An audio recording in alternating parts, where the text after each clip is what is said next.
I think the hardest part for me after losing my husband was having to get my son and telling him that his dad won't be home to be able to tuck him in at night. There are many things in life that you prepare yourself for, but I don't think losing your partner is something that you ever really consider. It just seems unimaginable.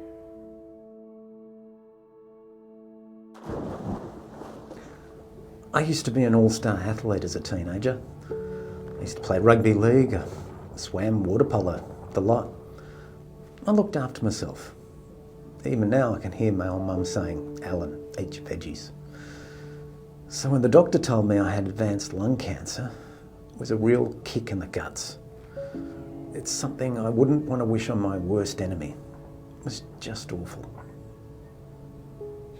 Divorce is so common these days, you assume most people don't consider it something you have to plan for. But when my ex-husband left, there wasn't a single element of my life that I didn't have to tear down and rebuild. It was utterly exhausting. We agreed to keep the illness private. We didn't tell grandchildren, friends, anything like that. But you do have to tell certain people, because it's necessary.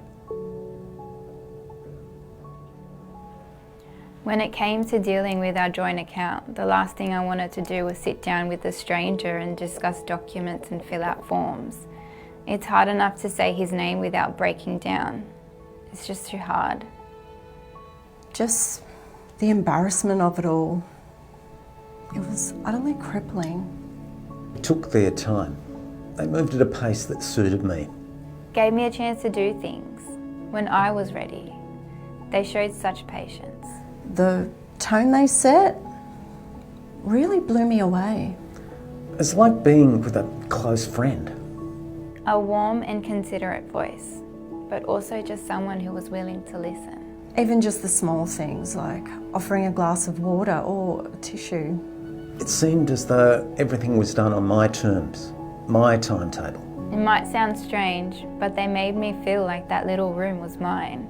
It was like my safe space. You often think of a bank as somewhere you go to deposit money or pay bills or whatever.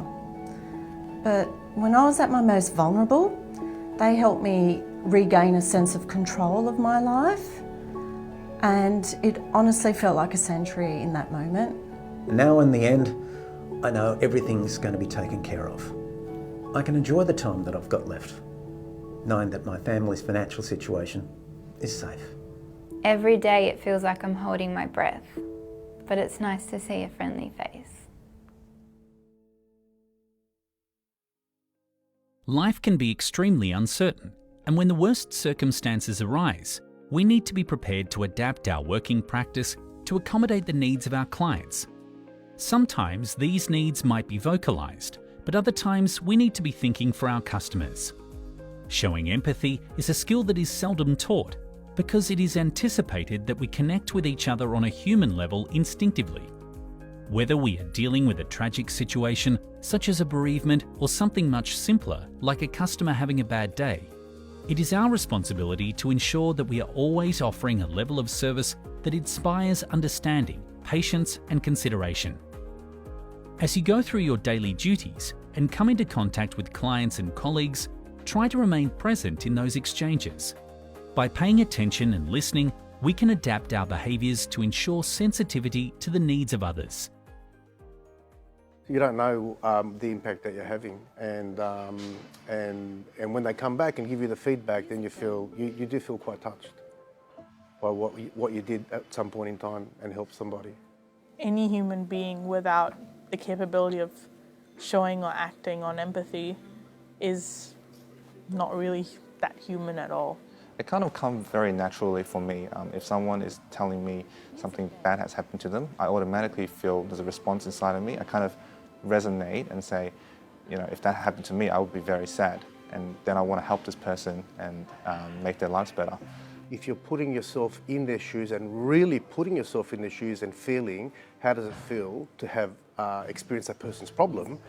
When you respond, you respond from that place. From their point of view. And if you're responding from their point of view, then I think that there's a connection. If you can't recognize that someone is going through something tough. And if you do recognize, but you don't act on it, you're doing a disservice not only to that person, but to yourself and even to the organization that you're working for. I would respond same to as a client than to my friend if they were telling me that they were in that situation. I guess it's a very human response. It's innate to us. You don't have to learn it. You just feel that way. When you sit down with a customer and they say, I'm going through a divorce, I need help with this certain financial need, right? Even with your reaction to, I'm sorry to hear that, or, okay, I'll try my best to help you. Those little things you may not realize is you being empathetic, but it actually is. Sometimes some of the feedback that I get in terms of the impact that I've had on their lives, and they share that back with me, and I feel very touched about that when I see the impact, because you don't know what impact you have on someone's life, and they've come back and shared it with me, and that's sort of made a real difference to me. Choosing to show empathy, you are actively trying to make the experience, I suppose, better for the customer.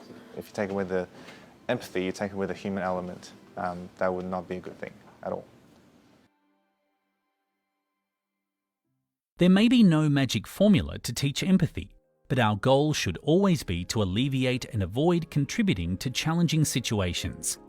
We, of course, have processes and policies to follow in order to carry out specific tasks, but it is the way in which we guide our clients through these activities that will lead to demonstrating empathy. Whatever the circumstance surrounding our interactions, we should always consider the perspectives and needs of others. Whatever the situation we find ourselves in, it takes no extra effort to adapt the conversation, alter the environment, demonstrate our concern and understanding. Empathy is about shared feelings, not pity. And if we want our clients to confide in us, they must first trust us. It is our duty to earn that trust, share their feelings, and offer comfort through doing what we do best, delivering excellent customer service.